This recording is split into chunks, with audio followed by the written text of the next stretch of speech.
We're very excited. One of the obviously other companies that's very important in the social media space, we wanted to have them all here, is Twitter. And so we wanted to bring in two people who are critical to everybody focuses on Jack and his beard and eating habits. These people do the stuff. These people actually do this stuff. Kayvon Beykpour and Vijaya Gadde. Come on out.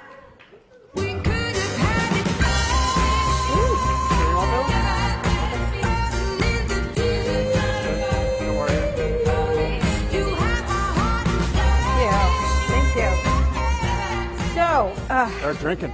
Start drinking. You know what you're not supposed to say. I mean, I'm glad there's room for improvement, but you know what I'm saying. You get my point. So I think I want to start off. I really, really want to understand. You were in that meeting with President Trump. Is that correct, Vijaya? I was in a meeting recently with Jack Dorsey, our CEO, and President. And President Trump. But President Trump was also in the room. Yeah. Okay. Because it was the Oval Office. What happened in that room exactly and in detail? And how did it come about? How did it come about, and then what happened exactly? It came about because, a lot of tech company CEOs had met the president on several different occasions. That hadn't worked out for Jack to do that, and so we had received a request from the president's team that it would be nice if we could arrange a time for them to meet and talk about different issues. Mm-hmm. There was no actual agenda for them. They called you and wanted to talk. I mean, he is your best customer, but when you're, I'm sorry, that was too easy. What did he want to talk about, and what happened in the meeting precisely? We talked about a number of different issues.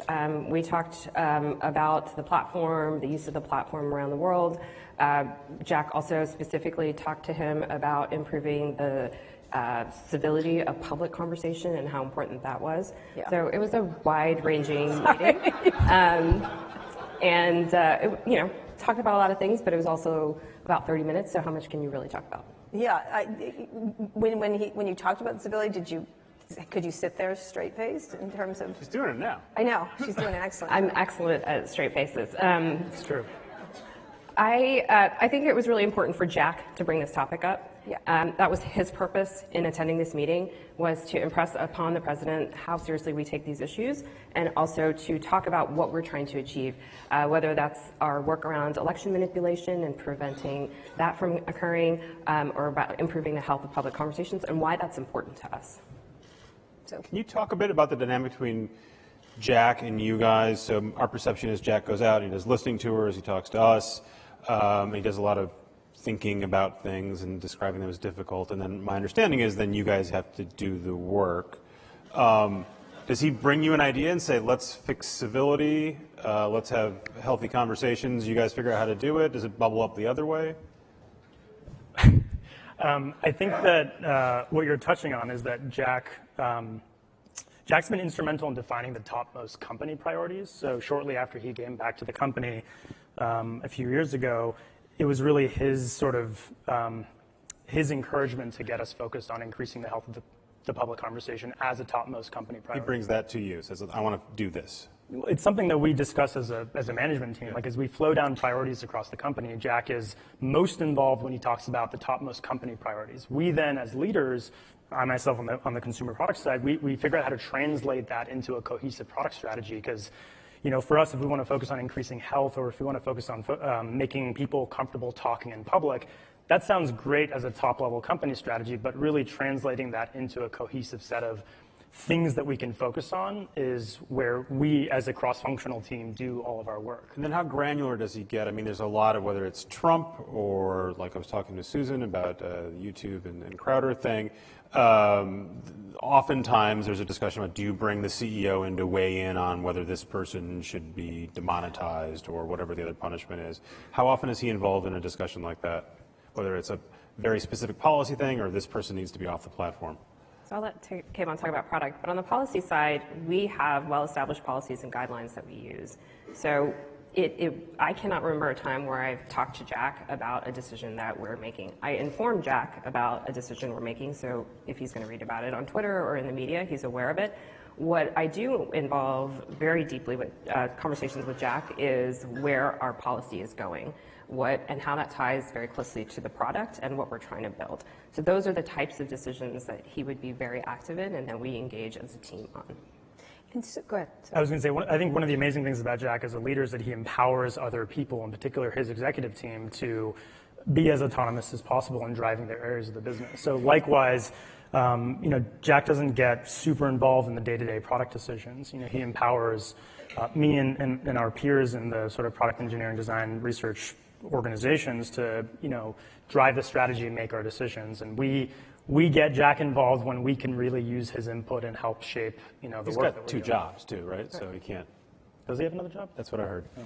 All right, so let's get to one of the things, the healthy conversations one, which I think it's what he talks about. He goes like this: we really want healthy conversations, the whole thing.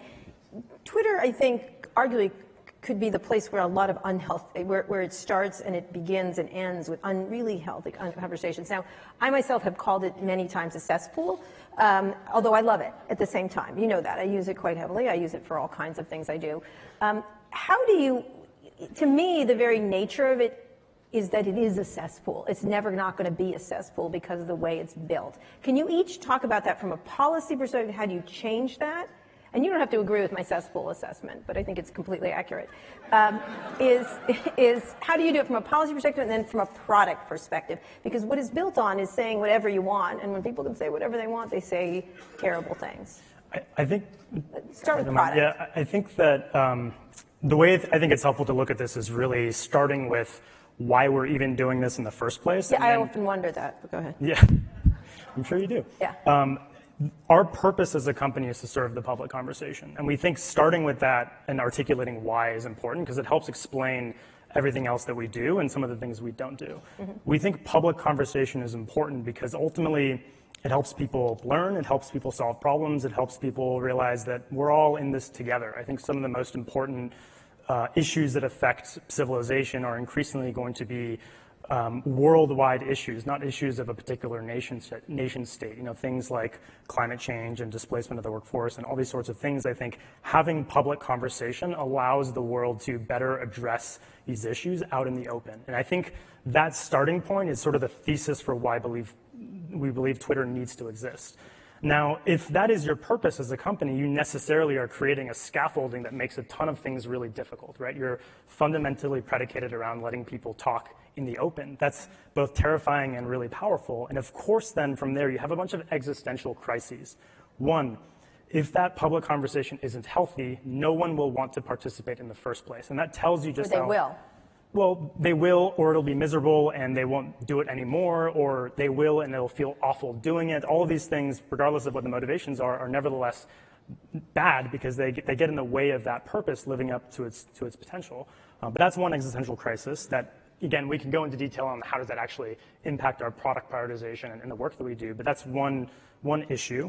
And the other is our service is predicated on people talking in public. Unlike many other forms of technology that allow you to stay informed about what's happening in the world, the fuel that helps people stay informed on Twitter is people talking. The atom of conversation is you tweeting, Peter tweeting, me tweeting, so on and so forth, all around the world. So if we don't make it easy for people or comfortable for people to talk in public, then that fuel,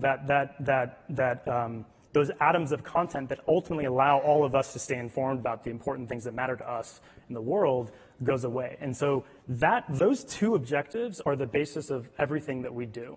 And all the product prioritization, all the policy work that we do, everything holistically ladders up into those two objectives in service of that mission. Vijaya, talk about this because it then creates an enormous amount of problems for you because it creates, like you were talking about a public square, but you're not a public square. You're a private company owned by billionaires that's making a lot of money off of this. So are you a public, how do you look at it from a policy point of view? Because then it intersects with politicians who are like, if it's a public square, then we're going to regulate it this way or that way or whatever. I try not to think about it purely from a regulation point of view, because I know a lot of people say, oh, you're not subject to the First Amendment. The First Amendment doesn't apply. You're a corporation. And you're right, it doesn't. But what we're trying to do, as Kayvon mentioned, is serve this global public conversation. And how can you do that most effectively? For us, it's looking very closely at how we develop the policy framework, focusing on human rights, making sure we're not adversely impacting people's human rights. That's their physical safety. That's their right to free expression. That's their right to privacy. Thinking about that very closely. And then how do we allow as many voices to participate in that conversation? And so even our policy framework, though, over time has had to change because it's clear that we didn't anticipate all the types of behaviors that we would see on our platform that we now see. And we've had to move very much from what we were, which was a platform that very much enabled as much free speech as possible, to one that is very cognizant of the impact that it's having in the world and our responsibility and our role in shaping that. Is same question I was asking Susan. Is there any way that you guys could operate not being a platform that allows anyone to speak, where there is some sort of hurdle that prevents, that you have to cross before you can start having a discussion?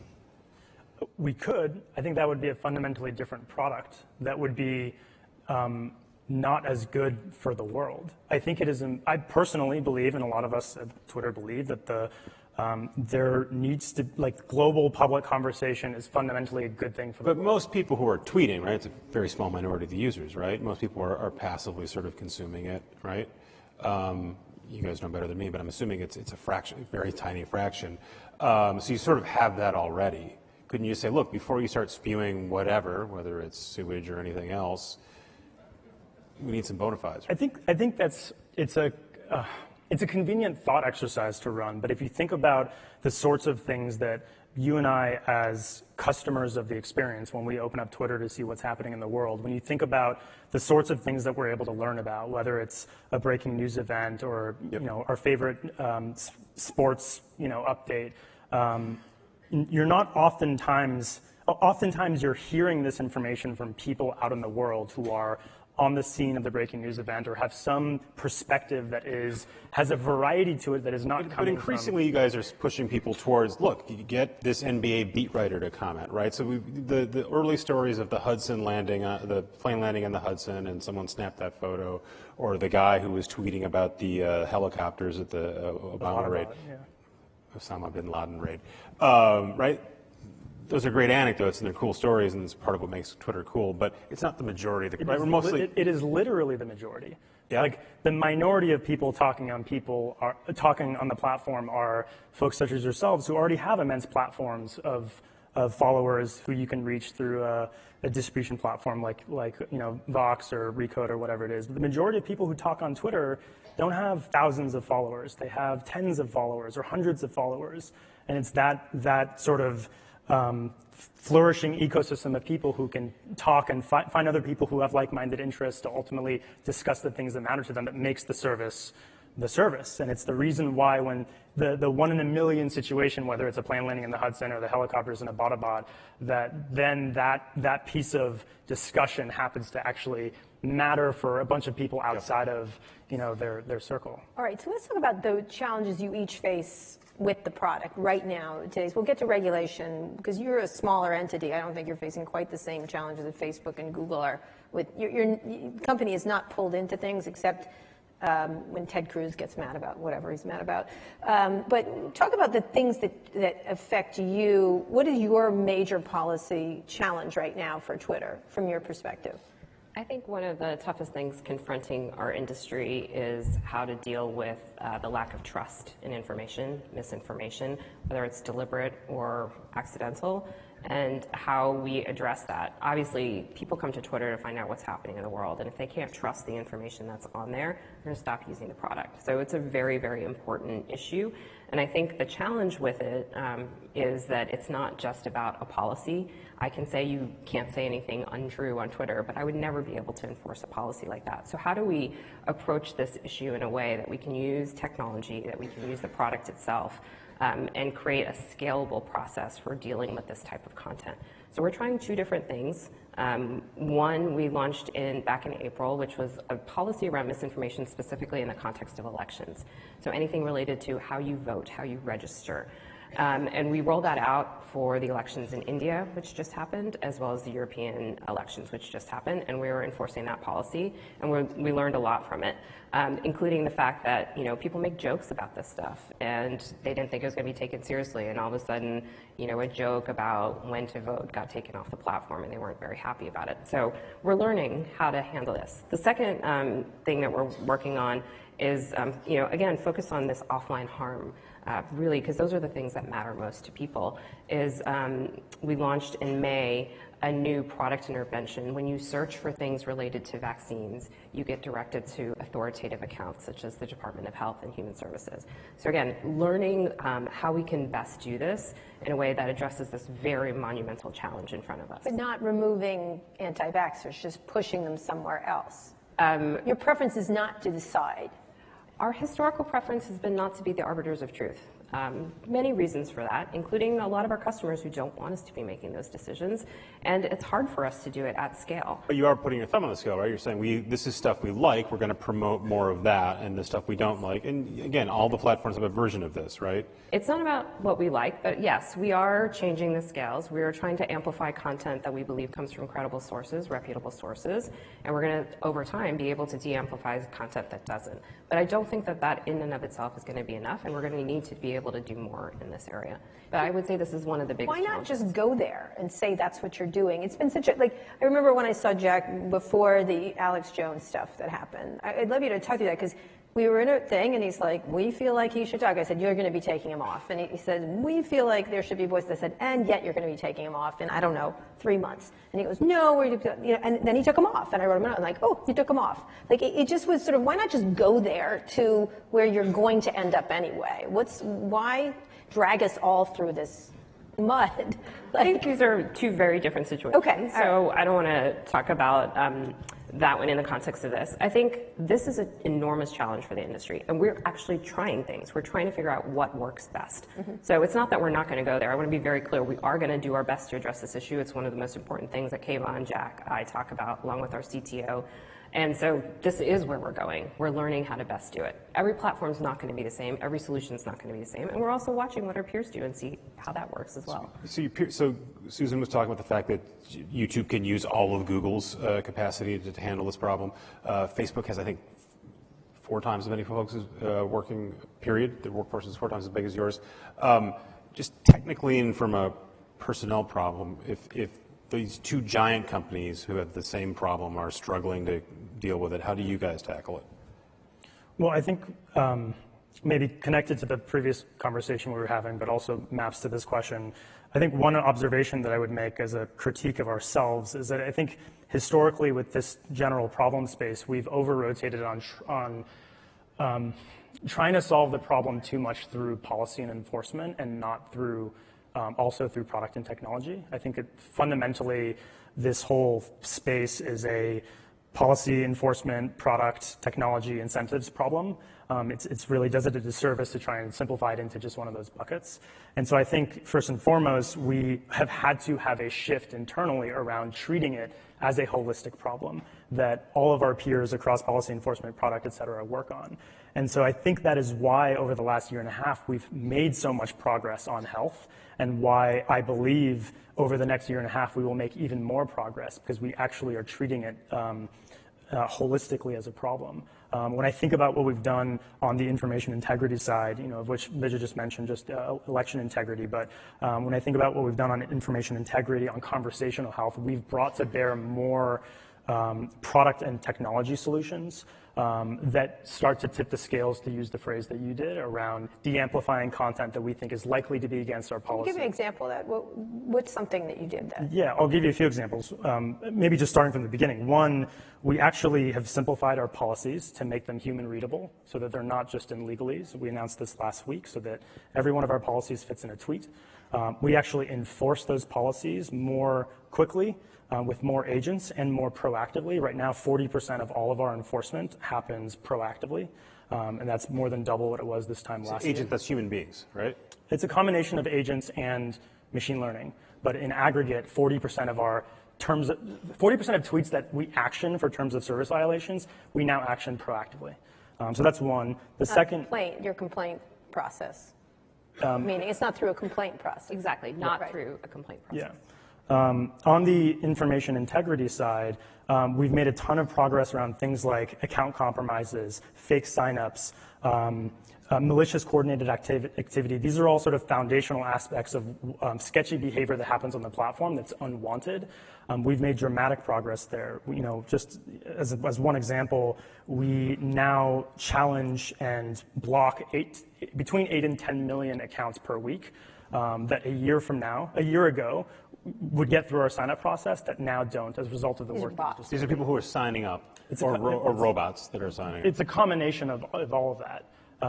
As one other example, just one vector of abuse, which is brute password guessing, basically. We had, I think it was around 1.5 billion attempts per day before we started doing our work in this area, and we've now brought that down to 600,000 attempts per day. So these are all, like the point you should take away from this is that this is such a comprehensive and complex problem. There is no single silver bullet. We have to address all the different holes in the foundation that we've had historically.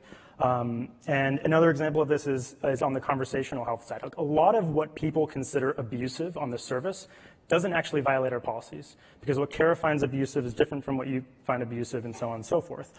And so one of the things we've had to really step up from a product and technology standpoint is proactively de-amplifying content that we don't think should be amplified. So whether that's in your conversation view when you're trying to have a conversation with someone, or whether that's in your notifications filter, these are sort of amplification services where people's speech ends up getting amplified as a result of our algorithms. Through the work that we've done over the last year, we've reduced abuse reports by 45% in the conversation view.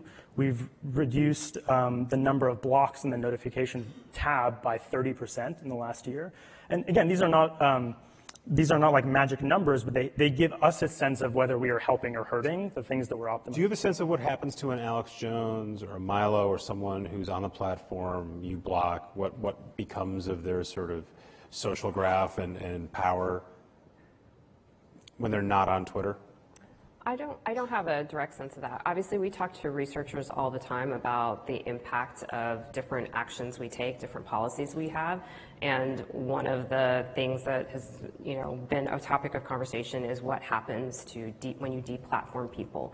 Are you increasing radicalization by forcing people to other corners of the internet, whether it's private places, encrypted places, or other platforms that maybe have no policies around certain types of content? So it's a conversation we're having, but I don't have any specifics. Do you even worry about that? Let's keep this awful person here so they don't go over to Parlay or wherever, the Gab or wherever. I worry about how to minimize radicalization as a whole and what role our platform plays in it. I don't worry about a specific person. Do you think about the radicalization? She asked Susan about that, and she gave it essentially a non-answer, whether she thought it was or not. Do you think Twitter radicalizes people? I think that there is content on Twitter and every platform that contributes to radicalization, no doubt. But I think we also have a lot of mechanisms and policies in place that we enforce very, very effectively that combat this. Over 90%, we've taken around 1.6 million accounts down for terrorism on the platform. Over 90% of that is detected by our own technologies proactively without any user reports. That's work that we've been doing for many, many years. Obviously, that focuses on all around the world. We have very specific problems in certain parts of the world that we are now addressing as a platform as well. But we have a lot of policies. We have a violent extremist group policy that has banned over 110 violent extremist groups. 90+% of those are white supremacists or white nationalist groups, including the American Nazi Party, the Proud Boys, the KKK. So there's a lot of work going on here that people aren't seeing that's happening every day. A product question for you, Kayvon. There was a period where Twitter was really trying to grow, and they wanted to be as big as Facebook, and then there was the preceding regime said, well, there's not that many users, but there's concentric circles, and we're using it. And now you guys are moving from reporting monthly active users to a more different engagement metric. Do you have the sense that like pretty much everyone who's going to be on Twitter is on Twitter, and you're pretty much done growing, and you have to sort of build a business based on the user base you have, or can it keep growing rapidly, or can it grow rapidly? I mean, the way I would answer that question is, the purpose that I just articulated earlier, we fundamentally believe that that is a daily utility that billions of people could use. Billions of people don't use Twitter every day, but it is our aspiration that we can keep delivering value to customers that are trying to stay informed about what's happening in the world, inform other people about what's happening in the world, and discuss the things that matter to them. So how are you going to get someone who's not a regular user of Twitter to become one? It seems like everyone sort of looked at it and they've decided this is for me and Kara, or no? Well, I'm happy to sort of walk you through some of the ways we're thinking about the product strategy. And first of all, the service is growing, so that I appreciate the sentiment that we've sort of grown as much as we can and historically. I think you just said you're tiny and get used to it, but go ahead. Right. Flat line. Yeah. I think there's a few things that we need to do. That fundamentally will deliver enough value that people will want to use the service more. One, we talk about Twitter as a place to have conversations in public, but we actually historically have sort of taken our eye off the ball on making conversations better on the service. Just to give you sort of one example on this, if you think about the types of conversations that we support on Twitter today, we have sort of, on the spectrum of conversation, we have tweets, which are on the public record. Anyone can tweet. Anyone can see those tweets. They last forever. They're subject to the popularity contest that is likes and retweets, and they're subject to public scrutiny with anyone being able to respond. Then on the other side of the spectrum, you have DMs, which are private one-to-one or groups. Maybe in between, you have protected accounts, which is an interesting use case in and of itself. But for the most part, this what I believe is a very rich spectrum in between those extremes, we don't support today. For example, one sort of mode of conversation is what we're doing right now. We're having a public conversation, but there's 4 of us on stage, which means we can have a more controlled, safe conversation where all of the lovely folks in the audience can't come, yell in our ears while we're having a conversation. That was the conversation I had with Jack online, but go ahead. Yes, that tends to happen on Twitter, as you experienced with the hashtag #FarrahJack. Yeah. That is fundamentally, I think, part of the existential crisis that we have. If we want Twitter to be serving public conversation for billions of people every day, we have to make it not be a cacophony. And I think that inherent in that desire to fix that, there are solutions like adding new modes of conversation that give people a little bit more control around who's participating in the conversation or how long it lasts. And I think we have not explored sufficiently solutions like that in the past, and that's very much part of our strategy now. And I think if we do that, it's one of the many things that can help ultimately deliver more value for people and incentivize them to want to contribute to the public conversation, come back every single day, and so on and so forth. Hey, Vijay, one of the things you mentioned, we've got to get to questions. You talked about the idea of white supremacists. I know you've been examining what more to do. I think you guys announced the idea of what more to get rid of them. Is that correct? Or so we're trying to get a better sense. So we've been working with researchers and academics for many years on how we develop our policies. But obviously this has hit an inflection point here with some recent attacks that we've seen, the Christchurch attack in New Zealand specifically.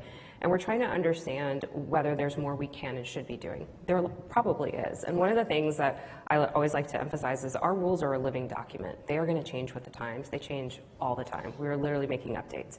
And we need to do that because we're seeing new harms. We're seeing new ways that people are using platforms to radicalize. And so we've convened a group of researchers to basically continue advising us on whether there's more that we should be doing. As I mentioned, we have a number of policies in place that address these violent extremist groups.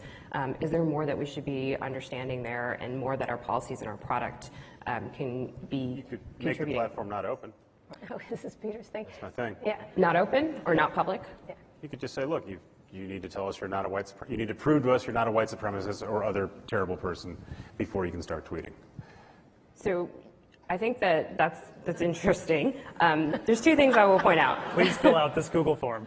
Please fill out this Google form. There's 2 things I'll point out. Number one, I don't think anyone can convince me that bad things don't happen on private platforms. Bad things probably happen more often on private than public platforms. There is an advantage to being open, which is that everyone can see it and respond to it and understand what's happening.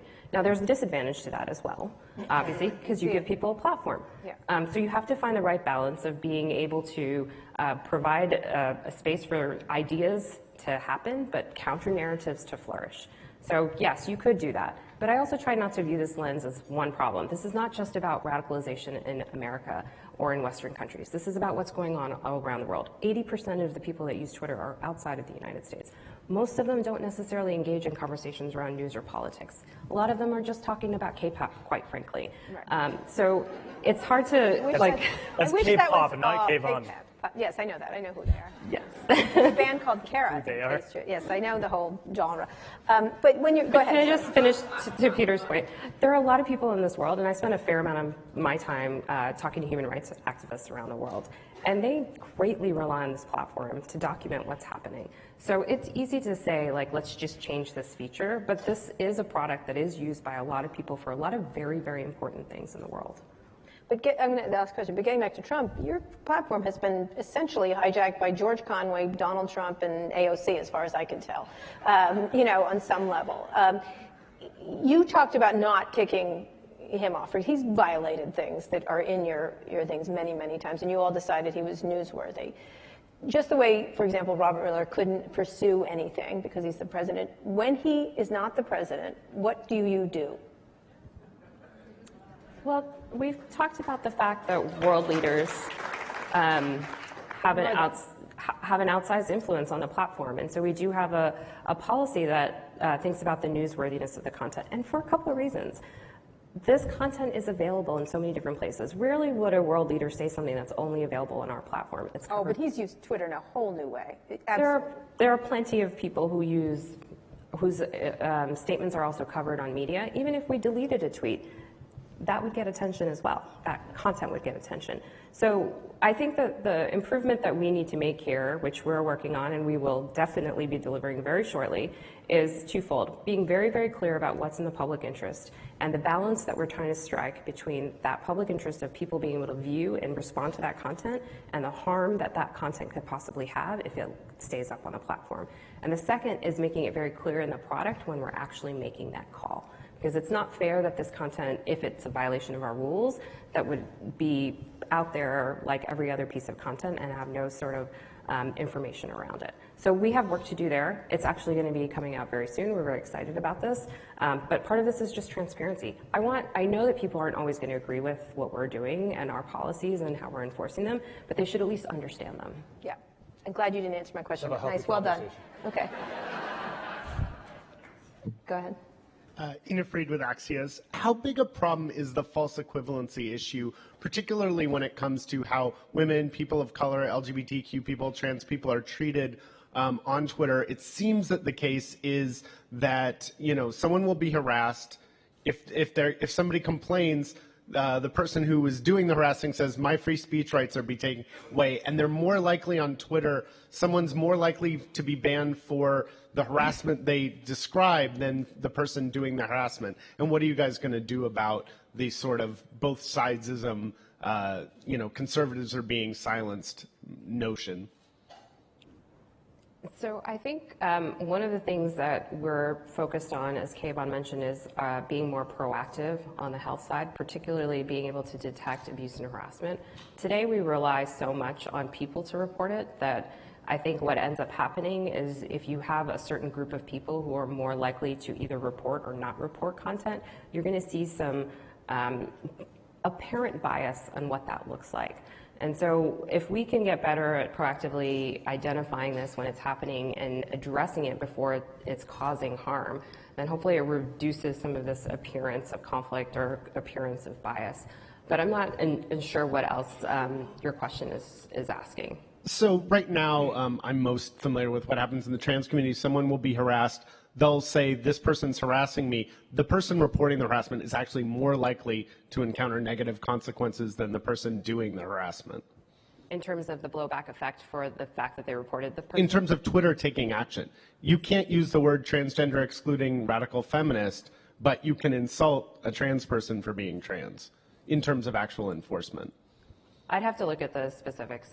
What I will say is that context matters, and I'm sure you've heard this many times on this stage. Content moderation at scale is very, very challenging. There will always be mistakes, and especially as we move to a more technology-focused product solution, we're going to see a lot more mistakes, and we're going to have to be very comfortable with appeals and getting things right after the fact, because it's just the reality of the world that we're moving towards with content moderation. The one thing I would just add to that I think sort of touches on our previous conversation around more holistically addressing this, not just from a policy and enforcement standpoint, but also from a product standpoint, is one of the things we are really focused on is giving customers more control around how they can feel more safe on the platform. And specifically around conversations, the balance of power right now between people who start tweets, people who participate in those threads, and just general people in the audience is off kilter. And so what we want to do specifically for folks who start conversations is give them more power to do a little bit of the moderation themselves. So one of the specific features that we're going to be experimenting with very shortly, you might have seen some folks tweet about it already, including today, is actually giving authors, people who start a tweet, the ability to moderate the replies within their conversation thread. Now, we think that the author should have a little bit more control, but we also want to balance that with transparency, because you can imagine all the unforeseen circumstances of, a political authority moderating sort of dissenting speech, and we want to counter that by also having some element of transparency as well. But that's just one example of something that we'll do, of many other solutions around giving people more control around the experience themselves, so that we're not doing everything through algorithms and policy and enforcement. John. Vijaya, when I was growing up, there was no mainstream platform for white supremacists, Nation of Islam, anti-Semitic content. And it seems to me that in the age of social, one has been created. You used to have to go to Idaho to get radicalized, but now you don't. You just have to open up an app on your phone. Idaho? Idaho was a very popular place to All get right, radicalized, okay. from what I understand. Sure. Have you guys thought about, for all the positive impacts, in other countries, perhaps, for people who didn't have a voice, that Twitter has, the negative impacts of radicalization, and to what extent you guys are enabling that potential that didn't exist before? 100%. We worry about that. I'm a first-generation immigrant. I grew up in Texas, on the border of Louisiana, in a very small town. This was the life that I experienced. This was what my parents had to deal with. And I am very, very focused on that. It keeps me up at night worrying about that, which is why we focus so much on the policies we've had in place around the violent extremist groups, which groups we've designated there, such as I mentioned earlier, the KKK, the American Nazi Party. If you have any affiliation, you claim any affiliation to those parties, you are not allowed on Twitter, period. You can't have any accounts. So I want to be very clear that that is our policy. We'll continue to enforce that.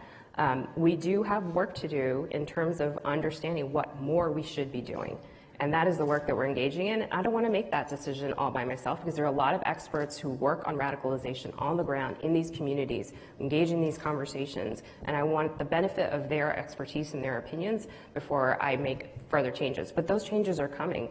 The rules are going to be updated all the time to address new and emerging threats, and this is certainly one of them. Hi, I'm at Brooke on Twitter, and a little bit to Ina's point, but I can tweet something about Trump or tweet something about pride or women's rights or whatnot, and there'll be a litany of, really awful things that people say. Really, really abusive. I'm verified. I know Kara Swisher and Peter Kafka. I have connections, and yet I'll complain or I'll put a report in, and within minutes, sometimes it comes back and says, sorry, we've looked at it, we appreciate it, but nothing. I have reported over 500 times. Not once has it ever been solved. So what about the kids, the 17-year-olds who don't have the access, who aren't verified, who don't have the network, and they don't have a support? You guys have said for years that this is getting solved or trying to be solved, but I don't see it, and it's only increased more and more. And somebody like me, an adult, I'm a big girl, I can take it, but some of these people can't, and the abuse just rises and rises, and I'm worried about people's mental health. I'm worried about what that does to the younger generation, where this abuse is just coming at them and it's not being taken care of by the adult supervision. So is that really a priority?